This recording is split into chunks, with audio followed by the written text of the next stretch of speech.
Good evening from New York. He was a candidate for, at one point, the frontrunner for the Democratic presidential nomination. As chairman of the Democratic National Committee, he bucked the wisdom of so-called centrist party powers to run, finance, and eventually elect Democratic candidates in red states and in districts once thought unwinnable. But in our fifth story tonight, last night, former Vermont Governor Howard Dean broke ranks with what he has called the Democratic wing of the Democratic Party to parallel the Republican position on a divisive issue Republicans have trumped up for their own electoral benefit. Howard Dean thinks Muslim Americans can, but should not, build a community center with space for worship 2 blocks away from Ground Zero. If I have mischaracterized his position, rest assured he will set me straight in his first television interview on this subject in just a moment. Governor Dean first weighed in on this issue on the radio, saying there should be compromise, without identifying how the center's critics should compromise. Governor, what's your position on the controversy surrounding the mosque near Ground Zero? I got to believe there has to be a compromise here.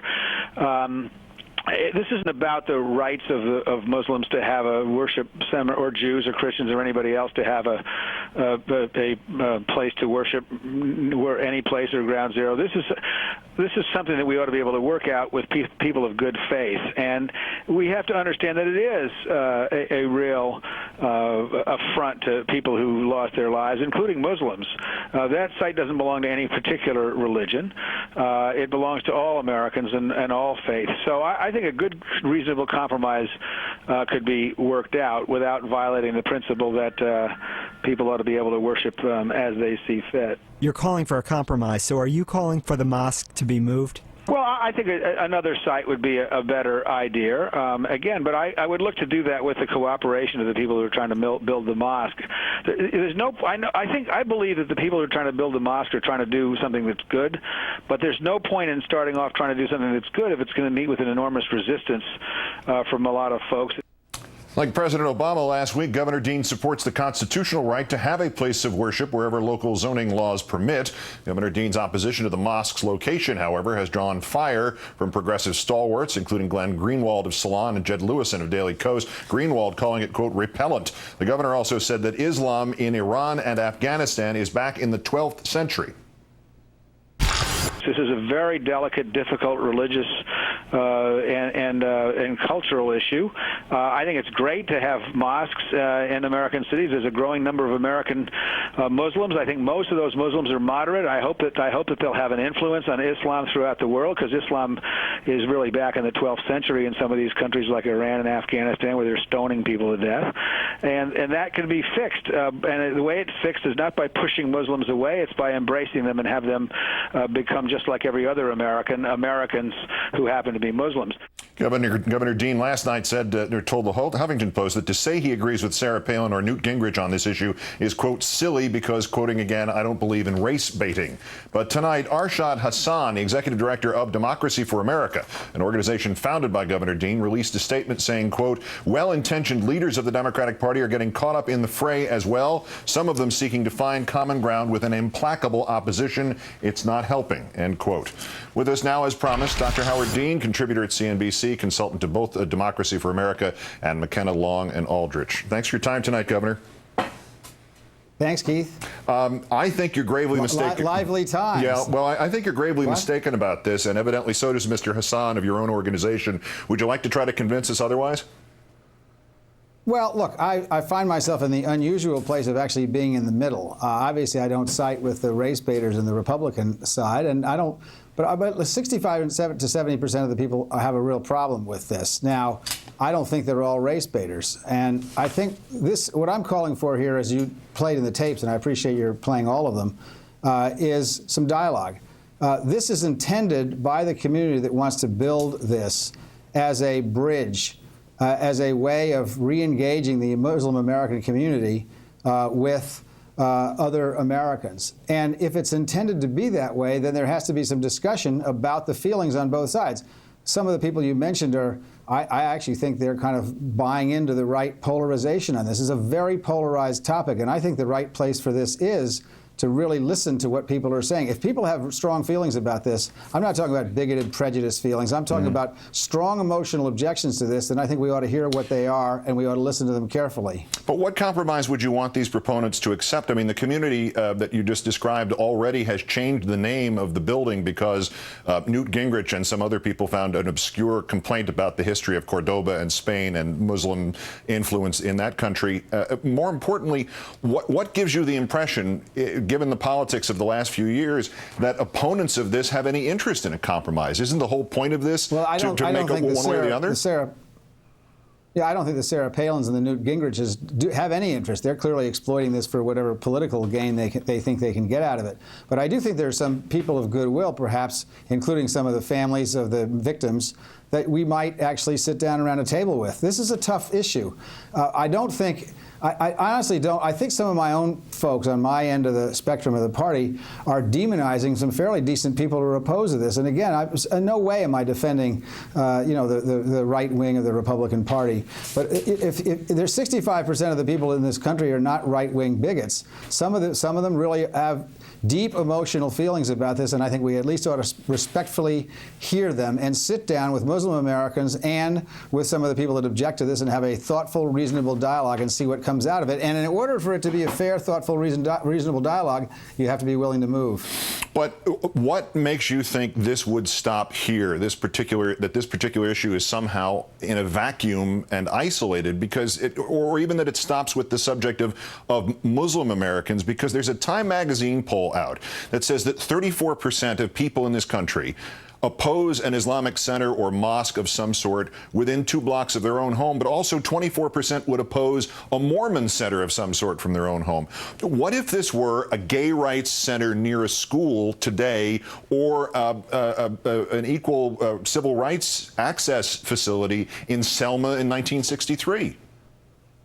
Well, first of all, I think to compare the civil rights movement with the location of a building is not appropriate. But secondly, look, there are zoning disputes all the time. Some of them are usually about crowds and parking. Some of them are about crowds and parking, and really those are stand-in issues for other things that are deeper and in some cases bigoted. And some of them are like this, which have national implications. It seems to me that the formula has to be that people of good faith and goodwill who want to work things out ought to sit down and try to work it out. There will be extremes that don't want to work things out. Interestingly enough, there are more extremes on the resistance ends, i.e. the right wing of the Republican Party, than there are on the Muslim end in this case. The Muslims are being accused of being extremists, but I find their behavior actually to be much better and more helpful. So I just think, in an issue of this kind of sensitivity, I think we've got to stop the polarization. I got an interview this afternoon by this guy who was just pushing that anybody who opposed this for the wrong reasons shouldn't be listened to. You know, I've been through this war before. We went through this with civil unions in this state. We were the first people to do it. It was really, really ugly. We got our way through it, and it all worked out. It was hard to do, but we did it. And I think we're going to have to start healing this country and stopping this polarization. But you brought up civil unions, and that brings me to another quote from some of the WABC material, which we already played. But let me read this again. You said there's no point in starting off trying to do something that's good if it's going to meet with an enormous resistance from a lot of folks. Does that not describe your effort to get civil unions? Doesn't it describe the 50-state strategy or the Obama presidential campaign or health care reform? Or, we can go on forever and say, doesn't that describe the American Revolution? Yeah, I don't think you intentionally truncated that quote, but I'd be surprised if that was the whole piece of it. And if it was, then what I clearly meant to say was, I think you get further. Look, these folks have a right to build this. And they have a right to build this where they're about to build it. Mm-hmm. I think to focus solely on that and exclude further dialogue is a mistake. Now, look, will the United States survive whether we build this or not where it's supposed to be built? I think so.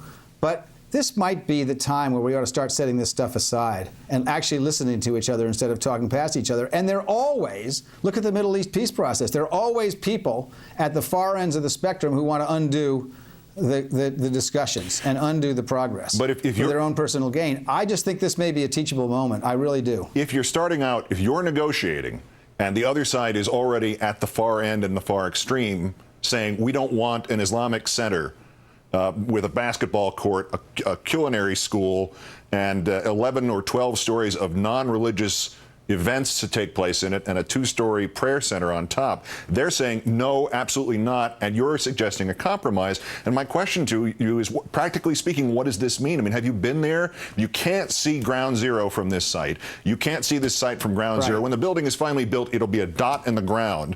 How far is far enough away? There's already a prayer center 4 blocks from the place. They're already praying in this one. Do they have to go 6 blocks? And what happens when you say, okay, but when whatever the compromise is, the people with whom you're compromising are going to run around with a giant flag saying, we stopped this Islamic center from being built here, no matter if it's 3 inches further away.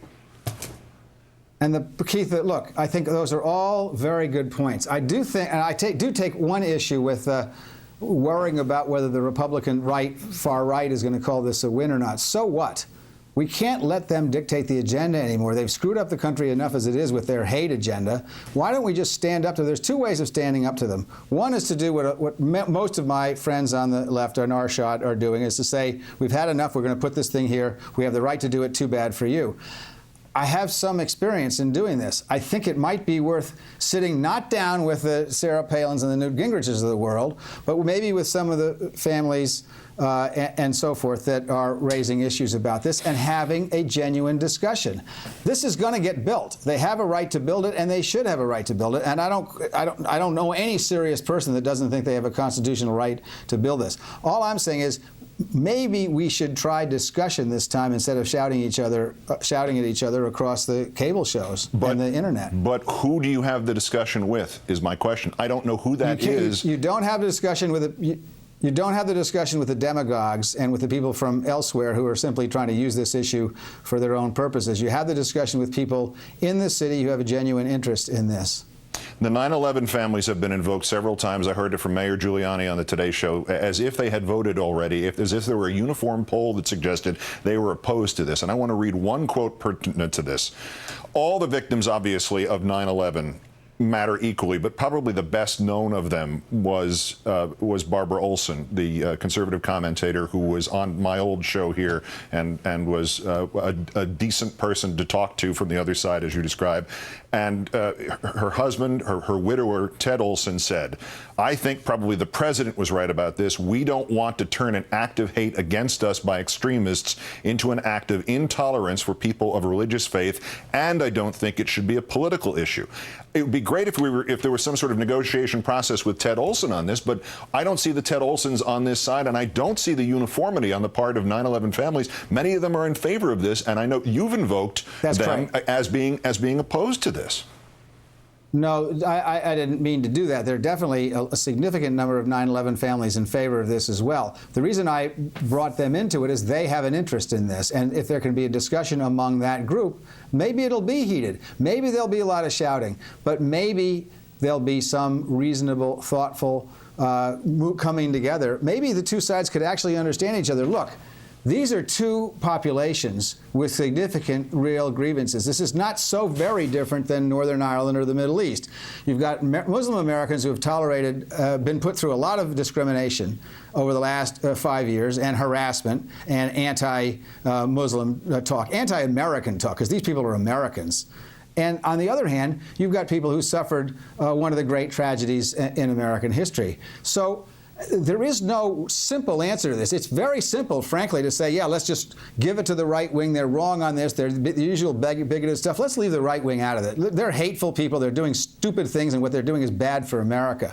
But what about the legitimate people that are really worried about this, that are really concerned about this? If we put these 2 populations in a room together, reasonable, thoughtful people. Maybe Ted Olson should be there. He seems to have done a pretty damn good job on Proposition 8.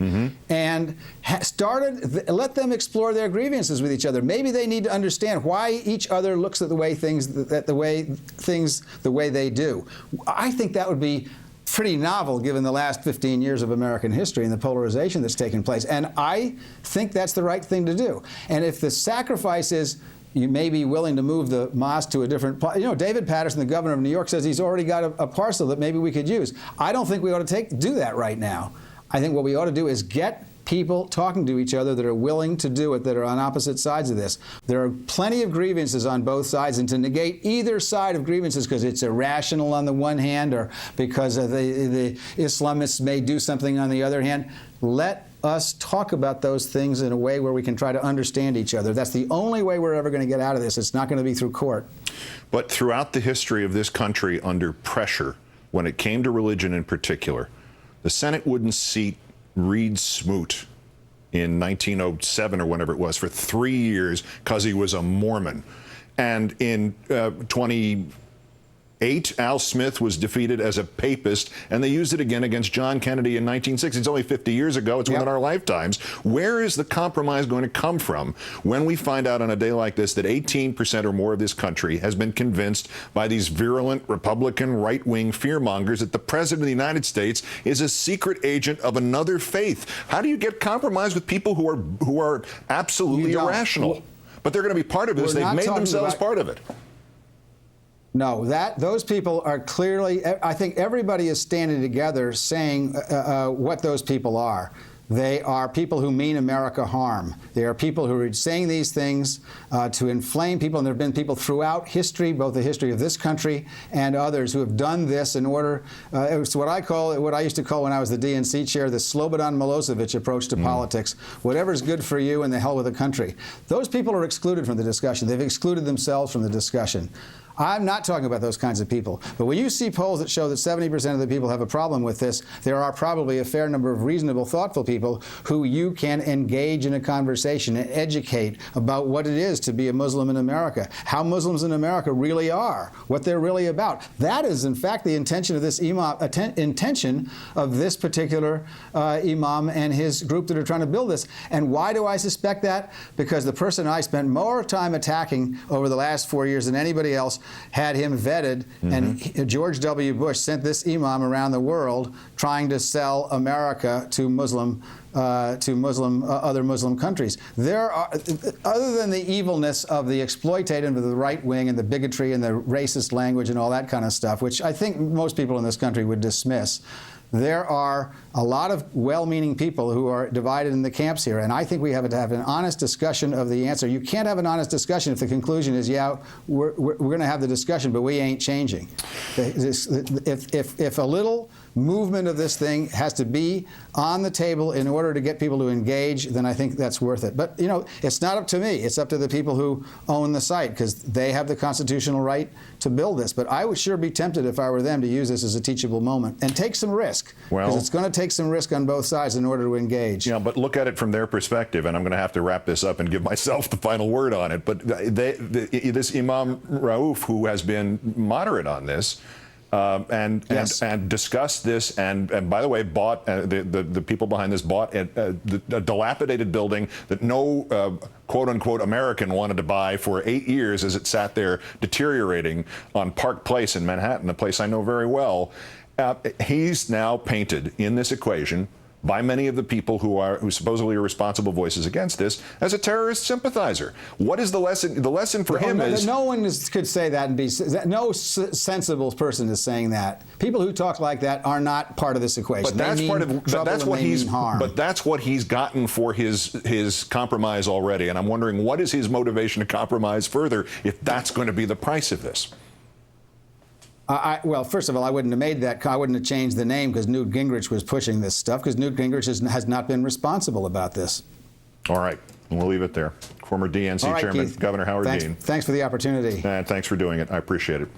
Why this matters so much? Because before our eyes, in our country, in our time, the word Muslim is replacing, in many quarters, the word terrorist as the annual catch-all for hatred and suspicion and otherness, as terrorist replaced communist, and communist replaced anarchist, and anarchist replaced Fenian. Don't believe me? Well, there are 2 new polls. The number of Americans now believing the president is a Muslim is up to 1 in 5, 1 in 4 in the other poll. That's next.